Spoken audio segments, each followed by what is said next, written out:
सभी भाइयों को राम राम। दोस्तों, आप अपने स्क्रीन पर देख रहे हैं संजय चौटाला जी को। तो ये संजय चौटाला जी पशुपालन में इन्होंने बड़ा नाम कमाया है। तो आज की इस वीडियो में इनसे ये जानकारी लेंगे कि एक अच्छे पशु को तैयार कैसे करते हैं, और दूसरी बात अच्छे पशु का चयन कैसे करते हैं, और अपने पशु को ये क्या क्या खिलाते हैं, इनका व्यक्तिगत अनुभव क्या है।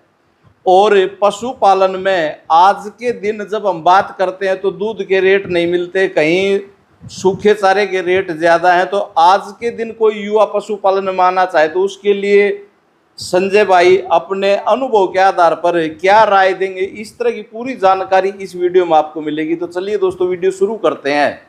आप देख रहे फार्मिंग गुरुजी यूट्यूब चैनल, और मैं हूं आपका दोस्त सुरजीत सिंह। संजय भाई राम राम। राम राम गुरुजी, और आपका भी बहुत बहुत धन्यवाद, आप घर पर आया। और नहीं, कोई बात नहीं संजय भाई, आपका काफी लंबा अनुभव रहा है पशुपालन का। और पशुपालन में भी बात करें तो मुर्रा नस्ल की भैंस के ऊपर आपने ज्यादा काम किया है। हो सकता है पीछे एक बार आपने बताया था कि डेयरी फार्म आपने गाय भी रखी होंगी, लेकिन अब करंट में जो 5-4 साल से हम देख रहे हैं तो आपने मुर्रा भैंस के ऊपर ज्यादा काम किया है। तो संजय भाई, नया कोई भाई देखना चाहता तो सबसे पहले आप ये बताओ कि अच्छा पशुधन कैसे तैयार करते हो आप? अच्छे पशुधन के लिए क्या क्या चीजें होनी चाहिए, अपने अनुभव के आधार पर बताओ। अच्छे पशुधन तैयार करने के लिए सबसे पहले तो है ना फीड और ब्रीड और मैनेजमेंट। 3 चीज बताइए आपने, फीड, ब्रीड और मैनेजमेंट। फीड बढ़िया हो, ब्रीड बढ़िया हो, और उसको रख रखाव का तरीका बढ़िया। ये 3 आपने बिल्कुल शॉर्टकट में बता दिया। अब इनको मैं डिटेल से पूछूंगा। जैसे फीड बाजार में भी बहुत तरह की मिलती है और बहुत सारी कंपनी आई हुई है, बहुत कंपनी आ रही। तो आप कैसे फीड का मैनेजमेंट करते हो? अपने घर से कुछ खिलाते हो या बाजार से खरीदते हो, वो थोड़ा सा बताओ एक बार। किसी कंपनी का नाम हम इस वीडियो में नहीं लेंगे। गुरुजी, फीड ज्यादातर घर का यूज करा। गेहूं का दलिया हो गया, जिस तरह नॉर्मल बाजरा हो गया, और सरसों भी हो गई।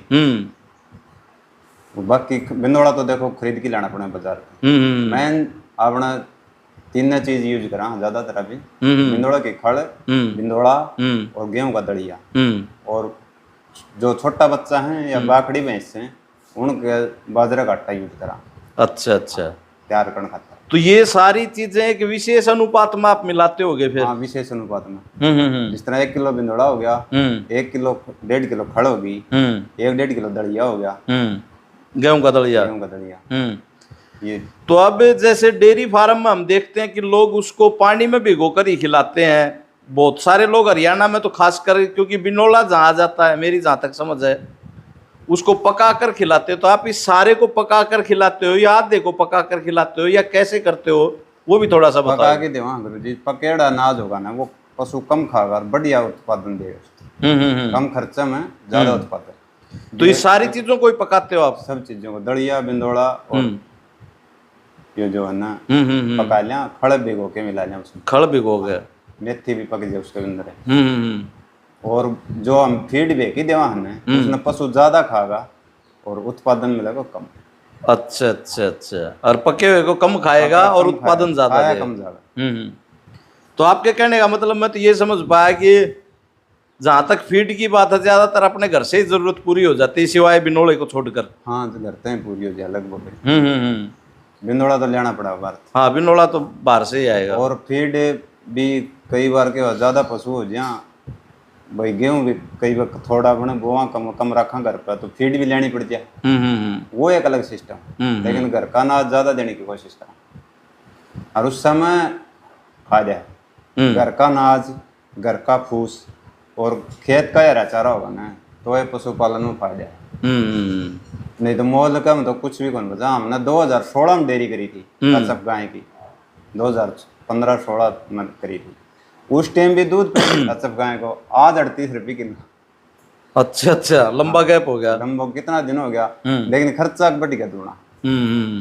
दूध उड़ाई खड़िया, दूध का वही रेट है। तो ये तो एक फीड की बात। हाँ हाँ, और बताओ। और दूसरी बात, अगर हम मान ले देसी नस्ल का पशु रखा है, कोई भी गां लगा लो जो प्योर नहीं है, ब्रीड में प्योर नहीं है, देसी का मतलब ये होता है जो इसमें मिलावट है, वो पशु दूध में तो पूरा कर नहीं सका। कोई भी कौन करा, ब्रीड वाला भी कौन करा, देसी नस्ल भी कौन करा। उससे क्या होगा, अपने जो ब्रीड का पशु होगा ना, उसके बच्चा बेच के अच्छी ब्रीड तैयार करके उसमें अपना फायदा है उसका।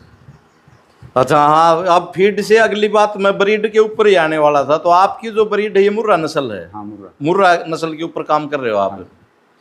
तो दूसरा ब्रीड का क्या महत्व है? कैसे सेलेक्ट करे कोई नया आदमी, और ब्रीड से कैसे कमा सकता है? आप केवल ब्रीड के ऊपर बताओ आप सारी बात। अब ब्रीड आपने पहली भैंस कैसे खरीदी थी? आपके पास जैसे धर्मा जोटी काफी प्रसिद्ध हुई, सोशल मीडिया पर खूब आपका नाम उसने किया, तो इसकी माँ को लेके आए थे या इसको लेके आए थे? मतलब धर्मा के ऊपर नहीं बताना, ब्रीड के ऊपर बताओ कि आपने कैसे ये सेलेक्ट किया कि मेरे घर ऐसी जोटी तैयार हो जाए, और कोई भाई करना चाहे तो कैसे करे? आपने कैसे शुरुआत की थी वो बताओ थोड़ा सा। देखो जी, शुरुआत में हम जैसे मैं छोटा था, शुरुआत में हम मेरे पिताजी और अलग अलग हो गए, परिवार न्यारा हो गया। उस टाइम हमारा 4 कटिया बट्टा आई थी छोटी, एक भैंस आई थी दूध की। अच्छा। परिवार का बंटवारा में आई, वह थी देसी नस्ल,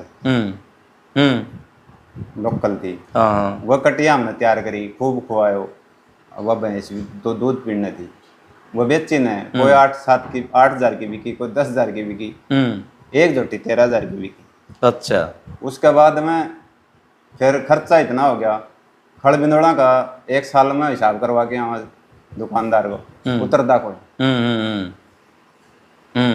उतरदा को। तो फिर मन ने विचार करे कोई ना कोई अच्छी जोटी ले। उसके बाद में हमने एक खार की जोटी ली थी। शुरुआत में मैंने खुद खरीदनी हूँ, धार दुर्गुण करनी भी को नहीं हूँ, लेकिन उसकी शक्ल सूरत देख के, छोटा सींग, चौड़ी गलता, अच्छी पतली गर्दन, अलग अलग थन, उसके हिसाब से खार की जोटी दी थी 16,000 रुपये। अच्छा। और उसने दूध दिया 14 लीटर। अच्छा। पहले जाते में वह दूध भी पी लिया, उसको घर में काम चल गया। उसको कटड़ा बेचे 38,000 को, 1.5 साल को। 16,000 की माँ खरीदी थी। हाँ। और उसका बच्चा बेचा 38,000 का। 38,000 का। ठीक है। और वह दूसरा ब्याह में ब्याही ने उस टाइम 35,000 की वह जोटी दे दी। अच्छा अच्छा अच्छा अच्छा। और वो देखी ने दोनों माँ बेटा, फिर मैंने ली 37,000 की दूधन जोटी और दूसरी।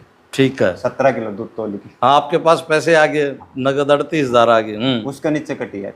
अच्छा, या जो धर्मा या नहीं, ये नहीं। अच्छा अच्छा। हाँ तो बहुत शुरुआत की बात। हाँ, शुरू से ही बताओ। हाँ, उसके बाद में फिर धीरे धीरे, और धर्मा की माँ मैंने ली थी अपने पड़ोस का गाँव काकड़ोली उकनी। नोट बंद हुआ था ना, उस दिन खरीदी थी, नोटबंदी के अंदर। अच्छा। बिना ब्याह ज्ञापन खरीदी थी 1,05,000 की।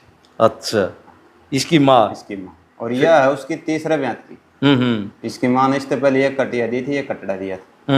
ये तो मतलब देसी नस्ल यानी कि बिना अच्छे कैरेक्टर के कोई ब्रीड आप रखोगे तो नुकसान होगा। गुरुजी, दूध तो सब भैंसन बराबर देना। आजकल दूध को मैटर चल रहा है, लोग न्यू कर दूध, किसान तो जीव तो दूध नहीं को, दूध नहीं है तो कुछ नहीं, यह भी सही है। लेकिन मेरा अनुभव साथ है को, मतलब एक अच्छी प्योर ब्रीड और उससे का साथ में एक देसी भैंस, वह से 15 किलो की देसी, और ब्रीड वाले का अगर 12 किलो दूध है ना, तो कीमत उसकी ज्यादा लगेगी। ब्रीड वाली की दूनी तीनी उसते उसकी कीमत मांगने की जरूरत को नहीं। उसकी तो दिक्कत नहीं होगा, भाई दे दे ले ले पैसा बोल। और वह है ना, वह तो डिगानी पड़ेगी। अच्छा, आगे न कोई ले जा। वह सिर्फ दूध बेच का, या घर में दूध पीस का। तो यो ब्रीड का महत्व है। ब्रीड का मतलब यो ब्रीड का महत्व है। और अच्छी ब्रीड होगी तो अच्छे सीमन से अच्छे बच्चे लिए जा सकेंगे। और वो जैसे आपने 16,000 की भैंस का 38,000 का काटड़ा बेच दिया। दूसरी बात, कई भाई नु कह दे भाई ये बे ट्रेंड चल रहा है भाई, बुल दूध दे, सीमन बढ़िया यूज करा।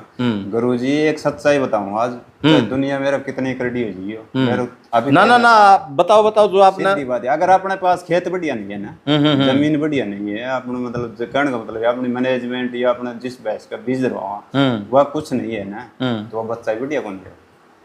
अच्छा अच्छा अच्छा अच्छा। अच्छी भैंस से अच्छी काटड़ी पैदा कर सके। अकेला ये नहीं कि बुल अच्छा है अच्छी काटड़ी मिल जाएगी। माँ भी अच्छी चाहिए। माँ भी अच्छी चाहिए। माँ भी अच्छी चाहिए। ये आपने नई बात पैदा कर दी। जो हरियाणा के लोग है ना, ये भाई देख, जमीन हो बाजरो बोने की, और उड़ा बो वही के कौन है वो, या धान बो कुकर बना है, कौन है बना बना है कौन है। हाँ, बाजरा बोने वाली मरंड बने, यहाँ तगड़ा बने। थोड़ा सा झुंडा मतलब वह फसल तगड़ी बढ़ जाएगी, उससे कमजोर फसल, कमजोर जमीन में तो कमजोर फसल काम देगी। तो मतलब नस्ल सुधार में आपने एक नई बात और ऐड कर दी, क्योंकि हरियाणा में खासकर मुर्रा नस्ल के जो बुल मिलते हैं, सभी जो बुल के मालिक है इसी बात पर जोर देते हैं कि अच्छा सीमन होना चाहिए, अच्छा सीमन होना चाहिए। ये संजय चौटाला जी का अपना व्यक्तिगत अनुभव ये शेयर कर रहे हैं कि माँ भी अच्छी होनी चाहिए, यानी भैंस भी अच्छी होनी चाहिए और अच्छा सीमन होना चाहिए, तभी अच्छी।